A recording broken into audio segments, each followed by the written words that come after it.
Okay, recording has started. So good morning, everybody, and welcome back to Math 115.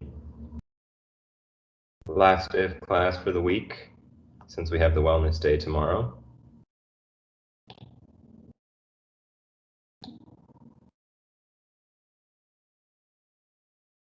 So you all and I both will get a little bit of a break, which will be cool.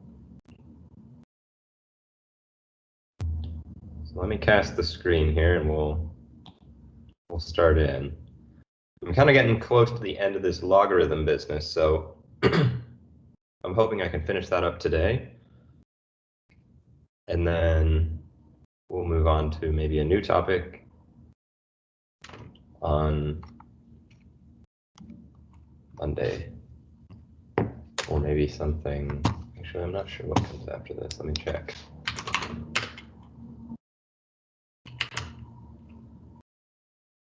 Okay, next we'll have exponential and logarithmic inequalities. Okay. Well, in any case, we're going to get through the kind of core principles of logs today, which are the special log rules, okay, which are really, really useful. But before we do that, let me start with some announcements. Okay, so first of all, homework 6. Some students brought it to my attention that it might not be the best to have a homework due the day after the wellness day, because then you just spend the wellness day doing the homework, and it's like, you know, you didn't really get your day off. So I moved the due date of homework 6 to Monday on March 1st. I think it's March 1st. Yeah, Monday, March 1st at 11:59 p.m. So you can have the rest of the weekend and also Monday to complete that homework assignment. In that vein, I also have office hours today from 9:30 to 11:30.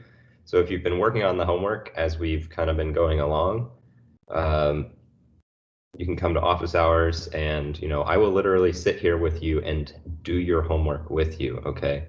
Like, you can get free help, and I'm not worried about, like, okay, giving away the answers or something like that to the homework assignment.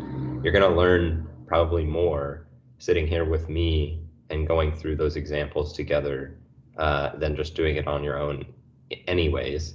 So yeah, come to office hours. I will literally just help you do your homework problems, okay? And I can also do office hours by appointment, so if those hours don't work for you, please just send me an email and we can set up a time to meet.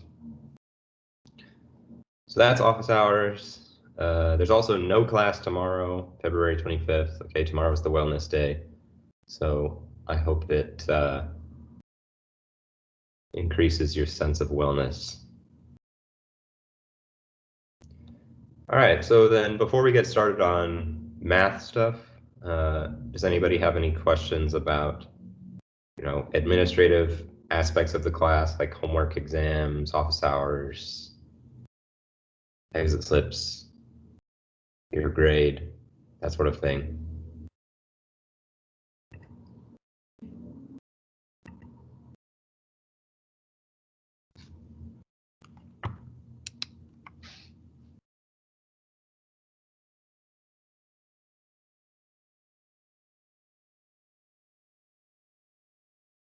Okay, seems like not.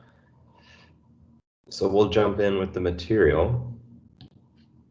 So really quickly, let me go over what we did last time. And I mean, actually kind of quickly this time. I always say that and then I take forever to do it. So where were we at? Okay, we learned the basic properties 2 times ago. All right, so last time we just did some examples of logs, basically.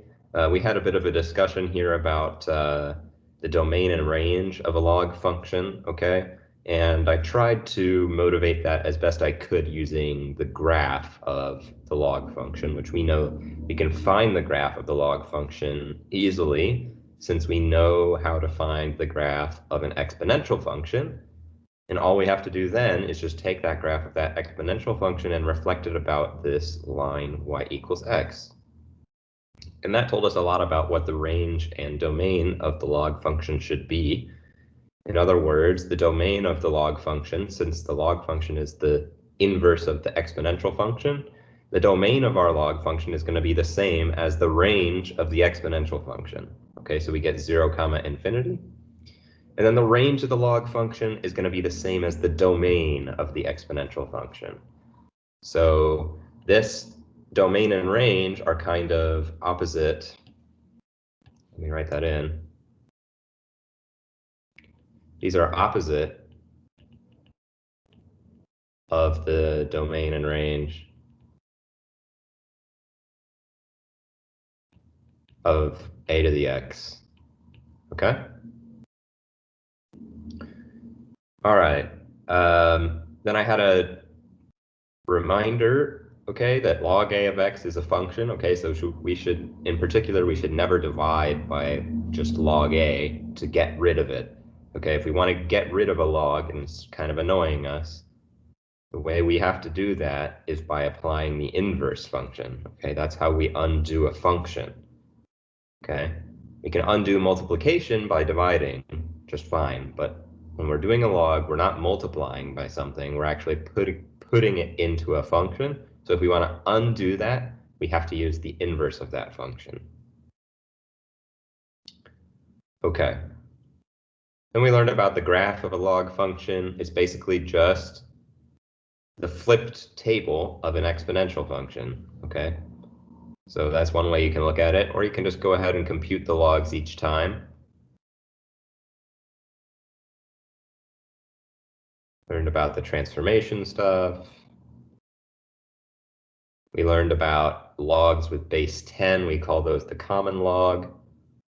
And we learned about logs with base e. We call those the natural log. Okay, and the special thing about the natural log is that it's on your calculator, okay? So later we're going to learn how to turn all sorts of different logs into just repeated applications of the natural log so that you could use your calculator to do all sorts of different stuff, okay? All right, then we had a couple examples. So the first one was to derive an upper and a lower bound for x, where x was equal to the natural log of 3. Okay, so we rewrote it as an exponential equation, and we just wanted to consider what possible value x could take if the equation 3 equals 2.718 dot dot dot to the x is true. Okay, and we verified that we should not have any values of x which are bigger than 2, okay? Because that's going to make this number on the right-hand side way too big, and then these things wouldn't possibly be equal to each other. Okay, that's how that works. And then we also learned that our x values should be larger than 1, right? Because if we were to plug in 1 here, we would get 2.718, and that's something which is less than 3, and so the equality couldn't possibly be true. And we also know that since the equality isn't true for that, because the right-hand side would be less than the left-hand side, then if we use any x value which is less than 1, it's just going to keep making the right-hand side even smaller.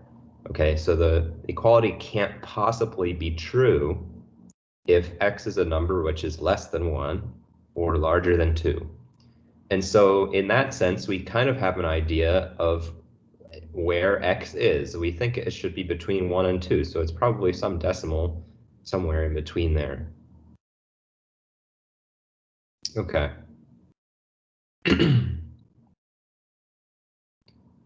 So any questions over what we covered last time that you've either thought up since that time or just realized that you're not sure about something as I was going through this kind of review?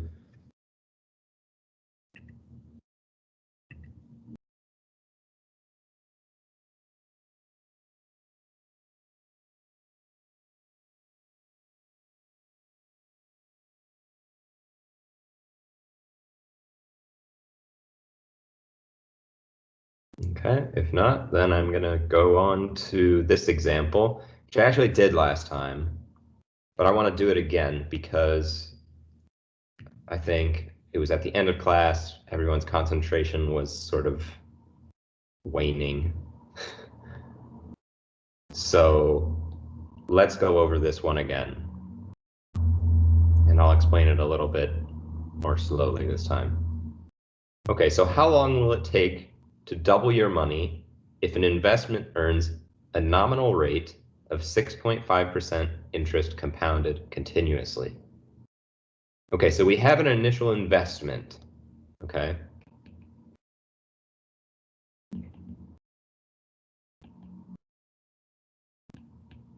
A of 0. Okay, that's the amount of money we have at the start. Okay, when time t equals 0, that means now. Okay, let me put that in parentheses. T equals 0 means now. And also, t equals 1 means 1 year from now, etc.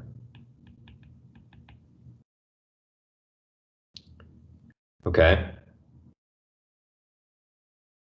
So we have our initial investment, and one thing that you might find a little bit confusing about this problem is they don't tell you what the initial investment is. They don't tell you you deposit $2,000 in a bank account, how long until you have $4,000. They say you deposit some amount of money. How long is it going to take for your investment to double? Okay, which means that this whole time, rather than working with dollars and cents, we're going to be working with this sort of vague expression, A of 0, which expresses our initial investment.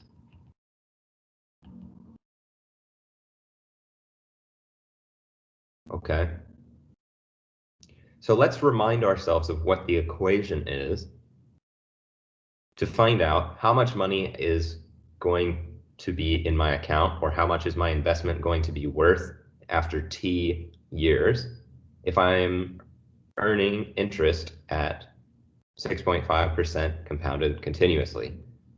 So I remember that the continuous interest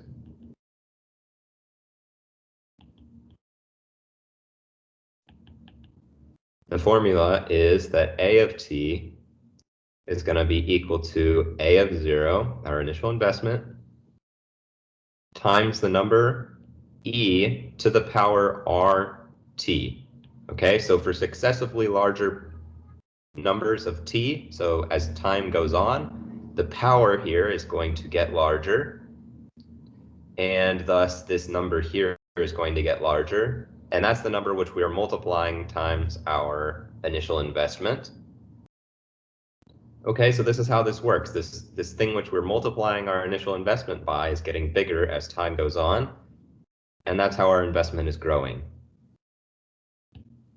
Okay, so in our case, we have R is equal to 6.5%. That means that R is going to be equal to 0.065. Okay, we just take this percentage, okay, think about percent means divide by 100, right? If you use your Latin knowledge,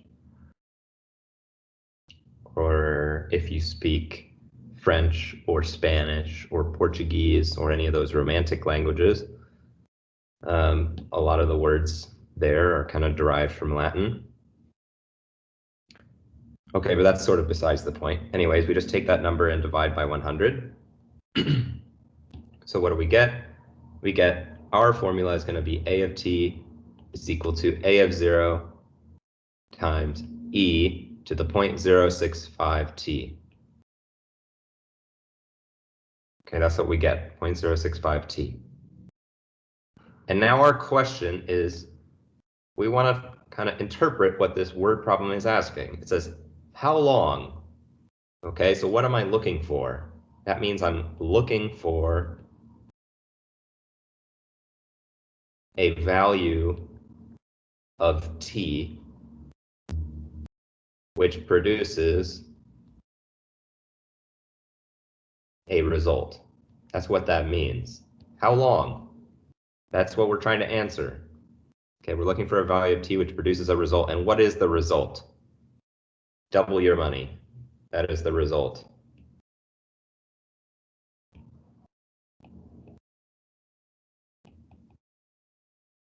Okay, so we want to find the value of t, which produces the result that our money is doubled. Okay. So if our initial investment is a of 0, okay, so this is some number. Remember, this is just a thing we write which represents a number, which, you know, it could be $2, it could be $2,000, it could be $1 billion. Okay, we don't know. But if I know what that number is, then I can express what double of that number is. Okay. If I start with a of 0, then double would be 2 times a of 0. So I can plug that in for my right-hand side here, a of t. Okay. So remember, this is the amount after t years. So I want the amount after t years to be 2 times my initial investment. And that's going to be equal to a of 0 times e to the 0.065 times the thing I want to solve for, t. That's what I want to get.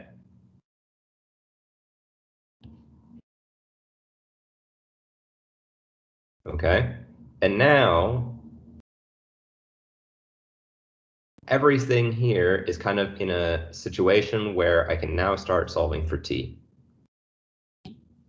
So what do I do? The first thing I can do is divide both sides by a of 0. So it turns out it doesn't even really matter what the investment is initially, if we want to find out how long it's going to take for it to double. So what are we left with? We're left with 2 is equal to e to the 0.065 t. Okay? Now there's two perspectives I could take at this point. I could rewrite this as a logarithm problem. Okay? This is an exponential form. I could rewrite it in logarithmic form, or I can kind of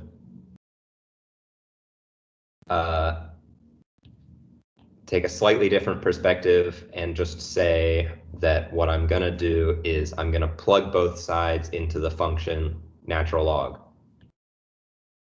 So on the left-hand side, I plug in 2, and on the right-hand side, I plug in whatever was on the right-hand side. Okay, and because I had an equal sign up here, I can still have an equal sign down here because I plugged both of the sides into the same function. Okay, now the left-hand side is just some number. Okay, we can compute it using our calculator. And what happens on the right-hand side? Remember, ln is just log e of e to the 0.065 t. If we do log e of e to some power, we know that e to the x and log e of x are inverses. Okay? So that's going to tell us that this right-hand side here, we can leave ln of 2 on the left-hand side. And the right-hand side, really this log e and the e to the power are undoing each other, and we're going to be left with just the power. And this is really the power, I mean, no pun intended, but I mean, this is the usefulness of logarithms. Okay, we started with an equation here. Oh, I don't want to keep doing that, do I? I was wondering why that was that color. We started with an equation here where the unknown, the thing we don't know, is in the exponent, okay? And the usefulness of logarithms is to get that exponent, get the variable basically out of the exponent so that we can solve for it. Okay, so variable is out of the exponent now.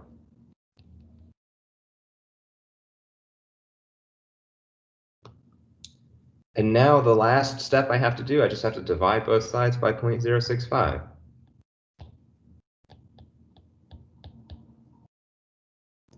And that's going to be equal to t. Okay, and I can just use a calculator to do this. Okay, so look, here, I can go on Wolfram Alpha. I can do ln of 2, right? That's just a number. It's this number, 0.69314718 dot dot dot, right? Okay, that's what ln of 2 is. And you can type this in on your calculator and you'll get the same thing. Okay, now if I divide that number by, I think it was 0.065, and then I hit equals, what do I get? I get some number, 10.6638 dot dot dot. Okay, so let's go back and write that down. So this means that t is equal, or why don't I just say t is approximately, that's what this squiggly equals means. So approximately 10.6 years. All right, so that's how I do this problem here.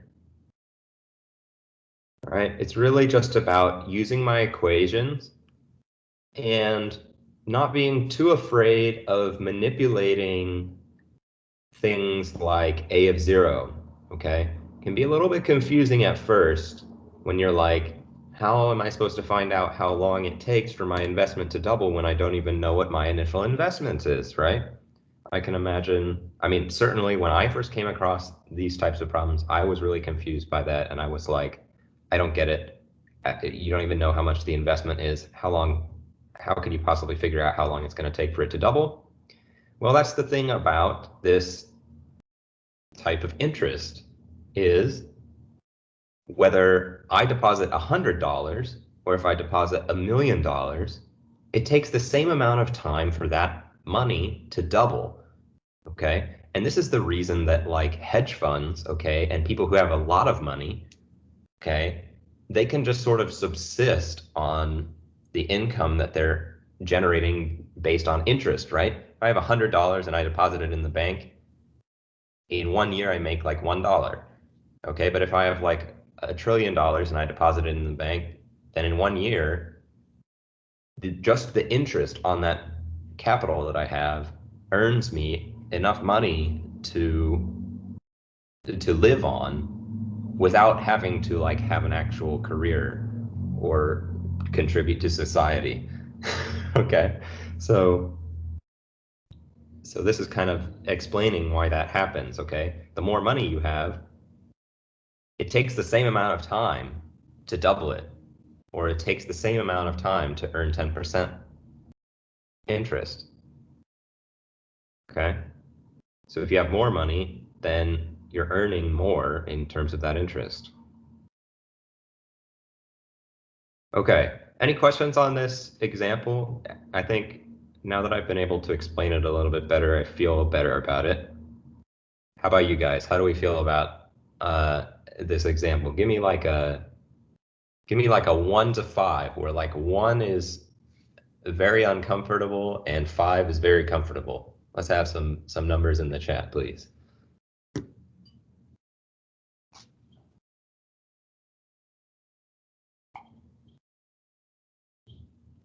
Okay, 5s. Okay. Anybody feeling not as comfortable with it? It's totally okay. I just want to know for the sake of knowing whether or not I've done a good job here.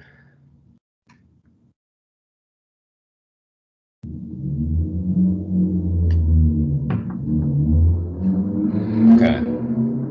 Oh, great. Then I'm going to move on. And if you're too nervous to put your number in the chat, if it's lower, that's okay. Just come to office hours and we'll talk more about it, okay? I know I sound like a broken record talking about those office hours, but I'm kind of desperate to get some of you in here because I'm a little bit worried that the second exam isn't going to go as well. All right. So we'll move on now. We'll talk about some new stuff. So we're going to learn the most important things about logs, okay, which are these 3 special logarithm rules. Okay, so they're all sort of repackaging of this first rule. So I'm going to prove the first rule, and then I'm not going to prove the other ones. But the first rule says, okay, that if I do the logarithm of a product, okay, if I have a product, then I can set that equal to the sum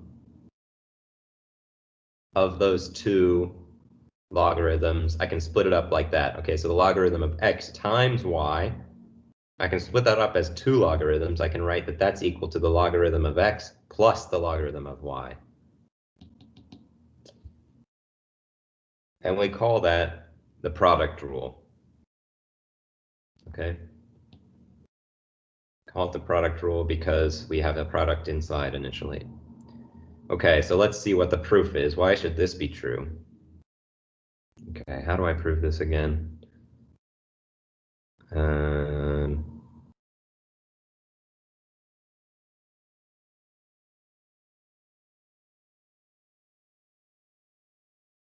Basically, hang on, wait a second.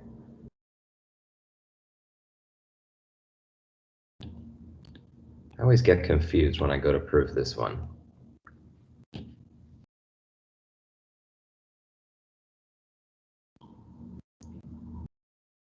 Okay, here we go.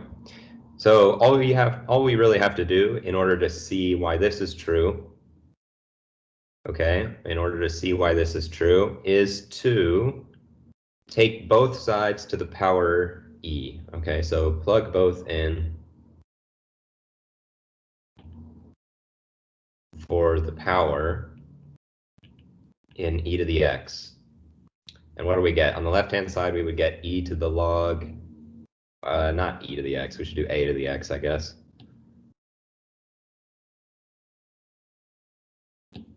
We would get a to the power log a of x times y.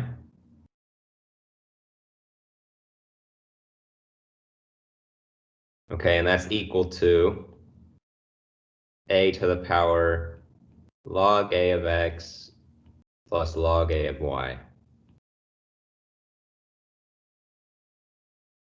Okay, and now I'm going to rewrite the right-hand side in a clever way.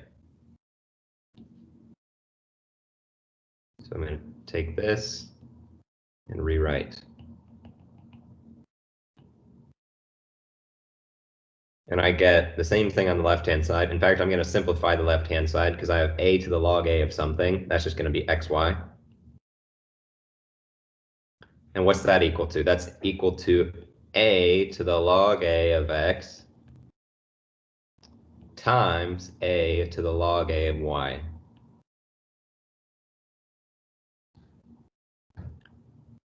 Okay? If I have a product of two powers of a, okay, what do I do with those powers? Well, I add them, right? So this is just, I just use an exponent rule here. So from here to here, I just use an exponent rule. And now I'm going to do the same thing on the right-hand side. I'm going to rewrite each of these. Okay? We'll have x times y on the left-hand side, and on the right-hand side, this one will become x, and the other one will become y. Okay? And we can see that this one's true. So we kind of said that basically we went down the following chain of logic. We said that this is true if and only if this one is true, if and only if this one is true, if and only if this one is true, and this one's true. So therefore, everything up above is also true, since those are equivalent statements. That's how the logic works here.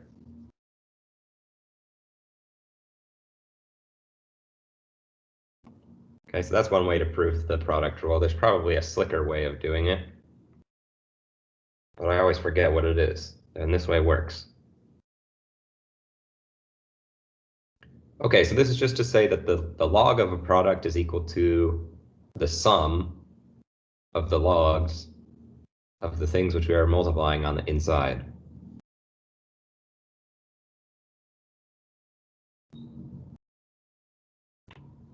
Okay, so that's the product rule. We also have a similar rule. It's the quotient rule. Okay, it says if we do log base a of x divided by y, well, we can split that up as two different logs, but this time we get a minus sign.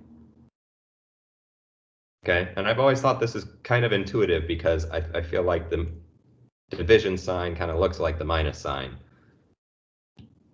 Okay, so that's one way we can remember that. And the proof is basically the same as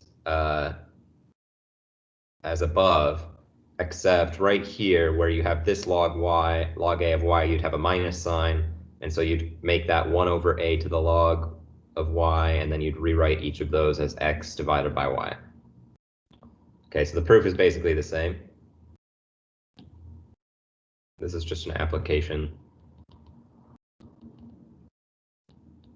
of the product rule.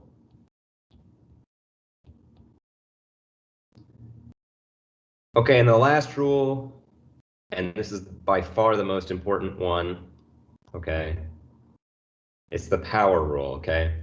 It says if we do the logarithm of x to some power, okay, then we can take this power and put it down front. Okay, and we can just write that that's equal to p times log a of x. Okay, and this is like incredible, like really, really great.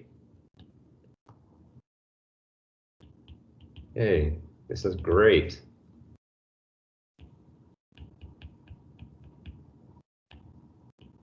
Like frosted flakes or something. Okay, so we have log a of x to the p is equal to p times log a of x. Okay, and if you just think of log a of x to the p as being equal to log a of x times x times x times x dot dot dot, right? Where we do that p times, then it's not hard to see why this should be true, right? Then this should be equal to, by the product rule, this should be equal to log a of x plus log a of x plus dot dot dot p times. And therefore we get p times log a of x. Okay, so that's, okay, I guess I did prove it after all. So that's how we kind of visualize that, and that's by far the most important one, okay? Being able to pull that power out is like the whole reason that we invented logarithms to begin with, okay? It works really nicely. Okay, before we go on to some examples of these rules, any questions on how they work?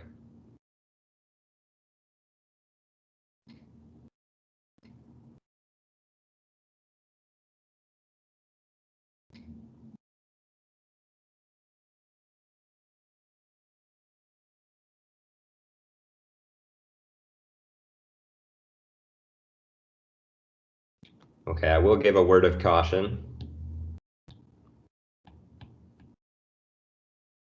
Is that easily visible? Maybe I should switch to a different color. Let's use, I don't know. I wanted to use red because it's like danger, you know? Maybe I'll use orange. Okay, a word of caution. I'm going to write some things down which are not true.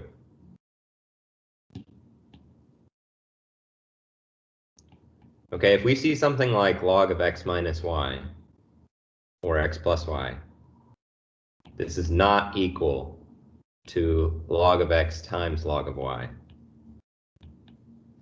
Okay, this is like a perversion of what we did above. Okay, what we had above was a rule which said that log of x times y, if we're multiplying on the inside, then that is equivalent to adding on the outside. Okay? This is the true rule. And this one is This one is big false.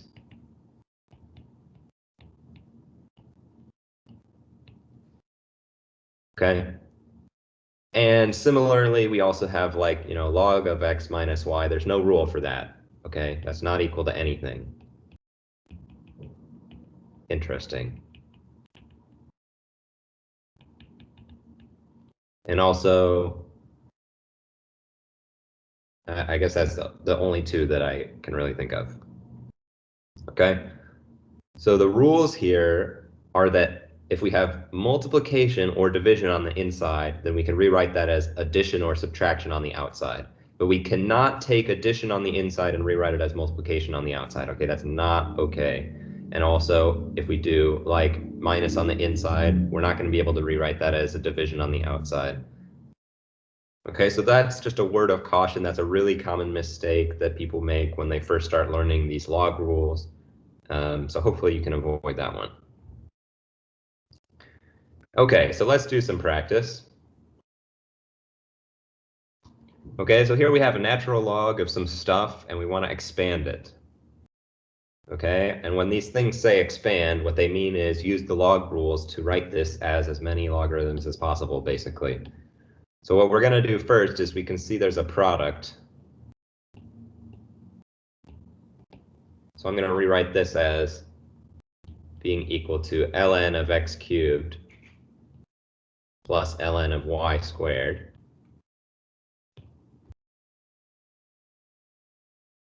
Okay, so that's my first step. And I can take this a little bit further. I could rewrite it even more using another rule. Which rule should I use to rewrite this? Expand this even further.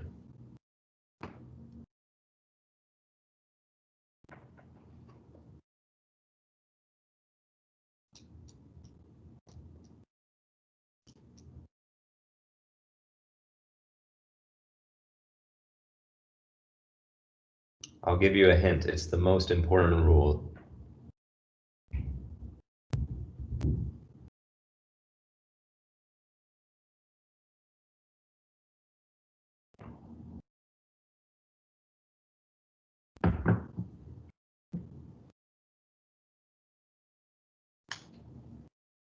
Is my chat bugging, or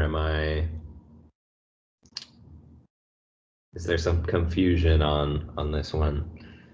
Yeah, power rule, I think, is what we should use, right? If we're trying to expand this, I have two logarithms. I have three rules to choose from: product rule, quotient rule, and power rule. And remember, I said that power rule is definitely the most important one. Whoops. Power rule is definitely the most important one. And in any case, I don't really have a quotient in either of these two logarithms. I have some powers, but I don't have anything being divided by anything. So the quotient rule is kind of out. And I already used the product rule. So all I have left to use is the power rule. Okay, so I can rewrite each of these logarithms using the power rule by just taking this power and putting it down front. Taking this power and putting it down front. So I get 3 times ln of x plus 2 times ln of y. Okay, so when you see instructions which say expand the logarithm, what they mean is you should wind up with something where we have a sum. We should wind up with sums and differences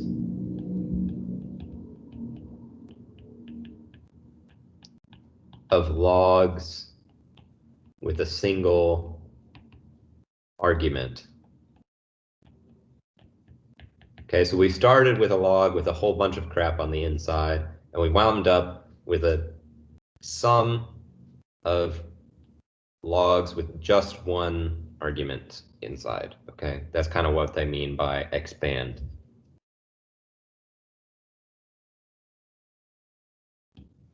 Okay, and likewise, we can go the other direction, right? This is sort of the more common version. Actually, I don't know if it's more common, but this is a common version. They give us several logs, and they say to write them as a single log.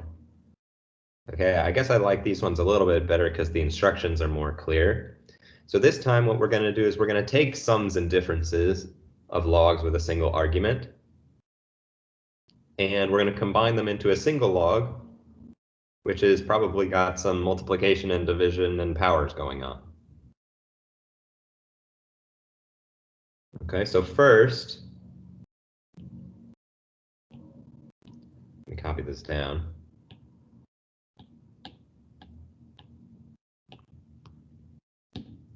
First thing I can do is I can see that this middle term here can be rewritten. How could I rewrite that middle term?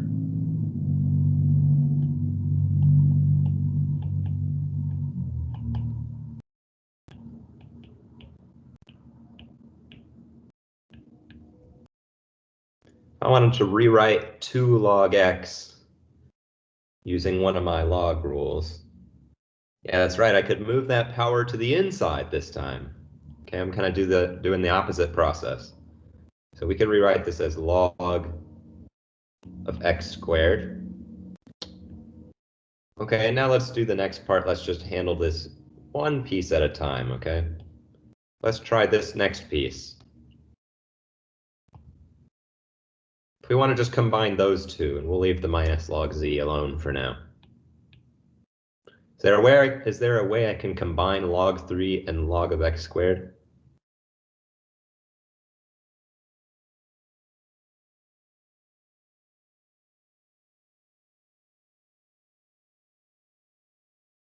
Yeah, I can use the product rule.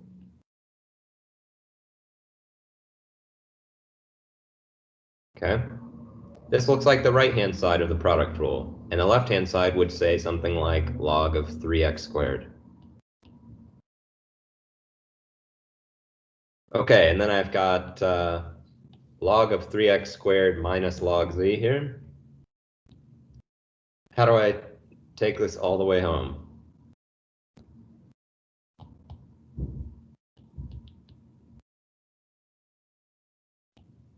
What should go in my parentheses here?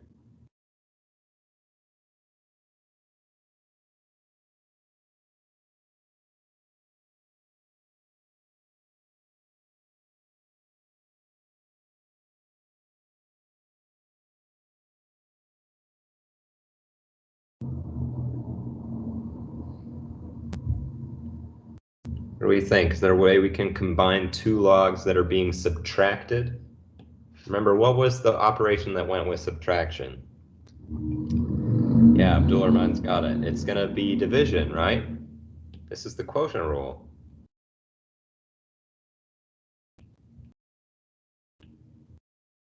Okay, so we're going to get 3x squared over z. And bang, we're done. Okay, so we started with a bunch of logs, and we wound up writing it as a logarithm of a single argument.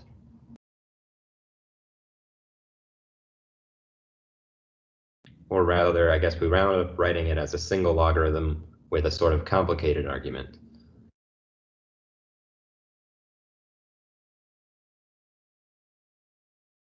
Okay, so that's how we do that. It's basically just apply these rules to combine or uncombine logarithms. Okay? So it works for all different types of logs. For example, in the first one, we use the natural log. In this one, we use the common log. Which, remember, common log is base 10, and natural log is base e. All right, so here's the thing that I promised I would tell you about, which is called the change of base formula, okay? And this is how we can evaluate logs using our calculator, even if we don't have a log a button. Okay, so the amazing fact is that log a of x is equal to ln of x times ln of a. Okay, and if we want to see why that's true, then how should we prove it? Well, I'm just going to take a crack at it. I forget which proof I had in mind, but we can probably take a to... we can probably take...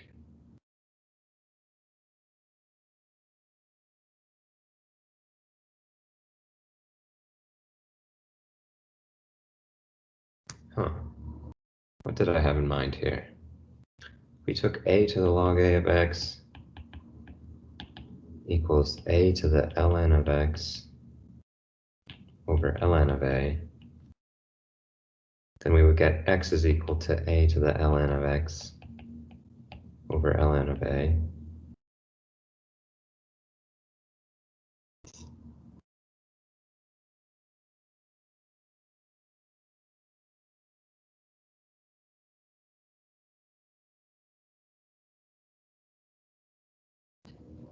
Now, how do we prove this?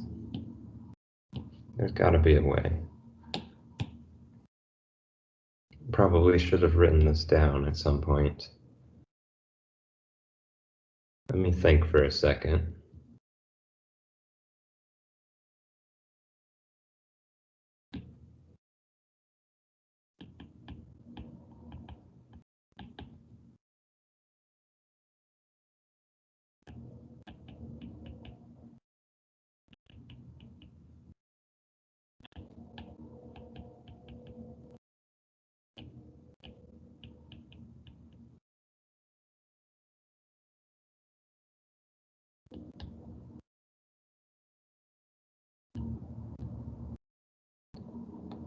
That would be equal to x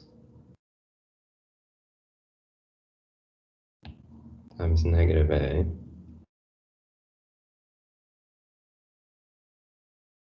No, x over a.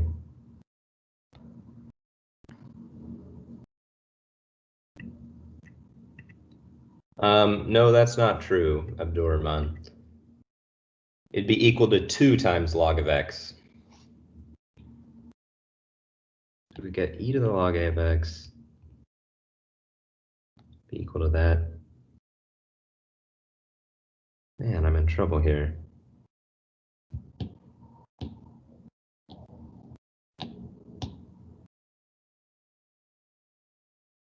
Okay, I remember how I do this. Okay, this is true if and only if. Let's switch to the exponential form. Okay, remember this a here is going to be the base. And then this thing on the right-hand side, ln of x over ln of a, that's going to be our power. And we're going to check if this is equal to x.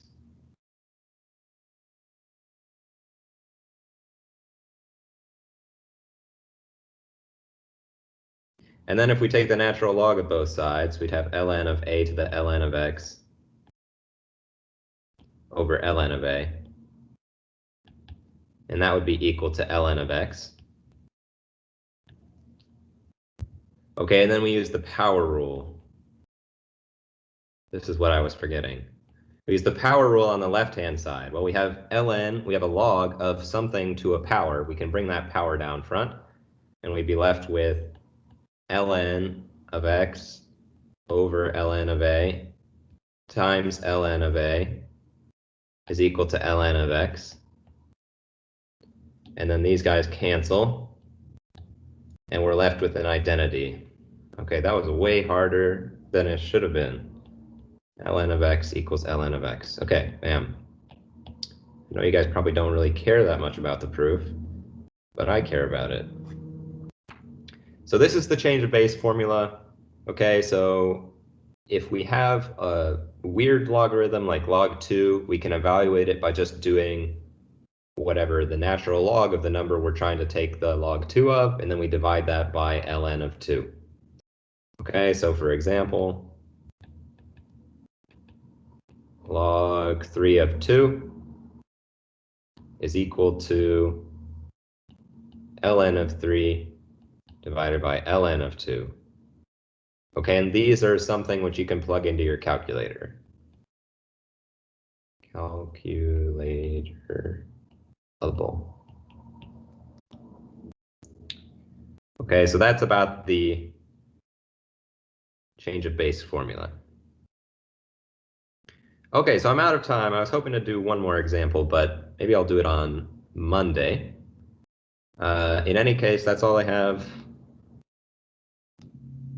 for you guys today. Don't forget tomorrow is a wellness day, so please be well. Otherwise, have a great weekend. Office hours start now, so if you have questions or if you want to do some practice, then please stick around after.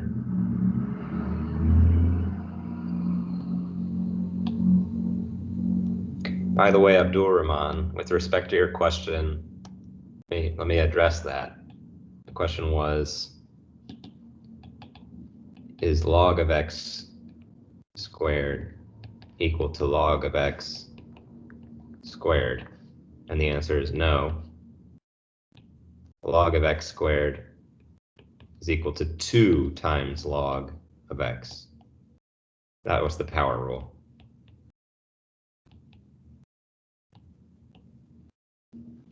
Okay?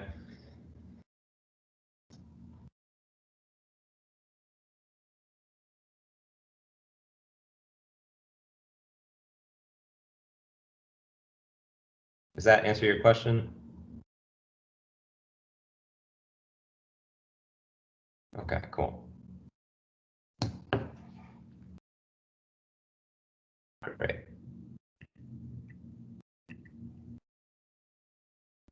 All right, well, do you want to stick around and do more stuff, or you feel okay? Oh.